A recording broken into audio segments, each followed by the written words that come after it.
The शंखनाद channel में आए हुए बहनों और भाइयों, आप सबको जय श्री राम। आप और हम सब जानते हैं, किसी भी देश को आज़ादी मिलती है तो वो अपनी संस्कृति को और अपने परंपराओं रीति रिवाज को जागृत करता है, जीवित करता है और गुलामी के जितने भी चिन्ह और प्रतीक होते हैं उन सबको मिटाता है। पर ये हमारे देश का दुर्भाग्य रहा, जब हमारे देश को आज़ादी मिली 15 अगस्त 1947 को, देश की सत्ता जिनके हाथ में आई, देश के प्रधानमंत्री जो बने पंडित जवाहरलाल नेहरू, हिंदुत्व का विरोध बहुत करते थे।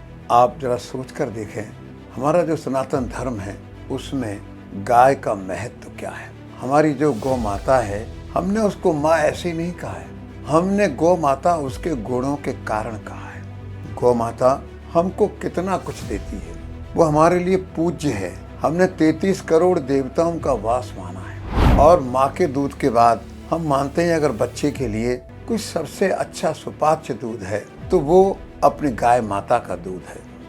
भगवान ने एक हमको ऐसा भंडार दिया है कि हमारी सारी आवश्यकताओं की पूर्ति इन सब चीज़ों की हो जाती है। उसके बाद हमको गोबर मिलता है। हमने गोबर को माना अगर उससे मकान की लिपाई करते हैं तो बड़ा फायदा होता है।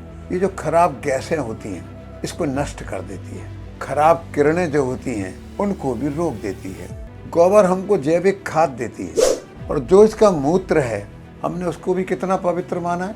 कोई नहा ले तो स्किन डिजीज दूर हो जाती है, कितने प्रकार की बीमारियां और कष्ट दूर हो जाते हैं। गौ माता के मूत्र से दवाइयाँ बन जाती हैं, फसलों पर छिड़काव कर दिया जाए तो अच्छा होता है। और फिर वो जो बछड़ा देती है, जो बैल बनता है, वो हमें खेती के भी काम आता था, यातायात के भी काम आता था। अब जो हम खेती और जो फसलों को ढोने का काम ट्रैक्टर के द्वारा करते हैं, उसको जमीन का फायदा कितना है, नुकसान कितना है, अंदाजा लगाइए। उस पर पेट्रोल डीजल कितना खर्च होता है, अनुमान लगाइए।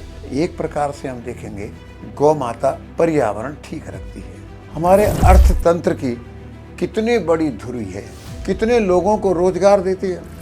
भगवान राम के पूर्वज महाराजा दिलीप सिंह से गाय बचाने के लिए अपने प्राण देने को तैयार हो गए। भगवान कृष्ण तो गौपालक ही थे, गौ उनके साथ कितनी मस्त रहती थी, उनकी बंसुरी की तान पर नृत्य करती थी, नाचती थी। और छत्रपति शिवाजी महाराज ने एक कसाई को देखा, गौ माता को घसीटता हुआ ले जा रहा है, हाथ काट दिए। उनके पुत्र संभाजी ने देखा एक मुसलमान ने और गौ माता की हत्या कर दी है, उसको उन्होंने नष्ट कर दिया, समाप्त कर दिया, मार दिया। इसीलिए तो बाल गंगाधर तिलक को कहना पड़ा, आप चाहे मुझको मार दो पर गौ माता को कुछ मत कहो। इसलिए पंडित मदन मोहन मालवीय को कहना पड़ा, जब देश आजाद हो जाएगा संविधान की पहली धारा में गौ हत्या को पाप घोषित किया जाएगा। इस्लाम का जो काल रहा 800 साल का, अंग्रेजों का जो काल रहा 200 साल का, उसमें हमारे हजारों गौ भक्तों ने गौ माता के लिए बलिदान दिया है। विदेशी आक्रांता मुसलमान हम पर हमला बोलता था, जहाँ वो मंदिरों को नष्ट करता था, माताओं बहनों को अपहरण करता था, वहाँ गौ माता का कत्ले आम भी करता था। और अंग्रेजों ने कितने कत्ल खाने खुला दिए। हमने सोचा अब देश आजाद हो गया है तो अब जो है सरकार कानून बनाकर गौवंश की हत्या को रोक देगी, क्योंकि 1951 में 1000 की आबादी पर 400 से अधिक गौवंश था, जो 2011 में 20 रह गया। अब 2024 में कितना होगा। तो जनता ने सोचा अब सरकार बदल गई है, लेकिन नेहरू जी जिस मानसिकता के थे, गौ माता की हत्या के लिए कानून नहीं बनाया बल्कि आंदोलनों को कुचलने का काम किया। अब जनता को लगा ये सरकार भी अंग्रेजों की राह पर जा रही है। उन सबको लगा अब हमको जो है ना कोई एक बहुत बड़ा आंदोलन हमको छेड़ना पड़ेगा। इधर गद्दी पर जो नेहरू जी विराजमान थे, उनका देहांत 1964 में आ गया।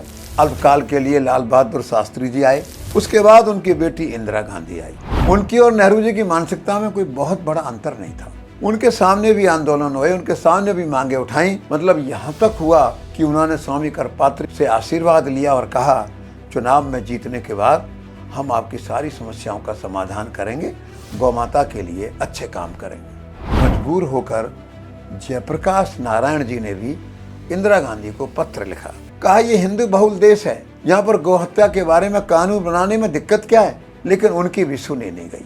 1965-66 में संतों ने बैठक करके निर्णय किया बिगर आंदोलन के काम नहीं चलेगा, संघर्ष करना पड़ेगा, तब ये जनता जाकर के सुनेगी। मैं जिस हत्याकांड की चर्चा आपको करने जा रहा हूँ,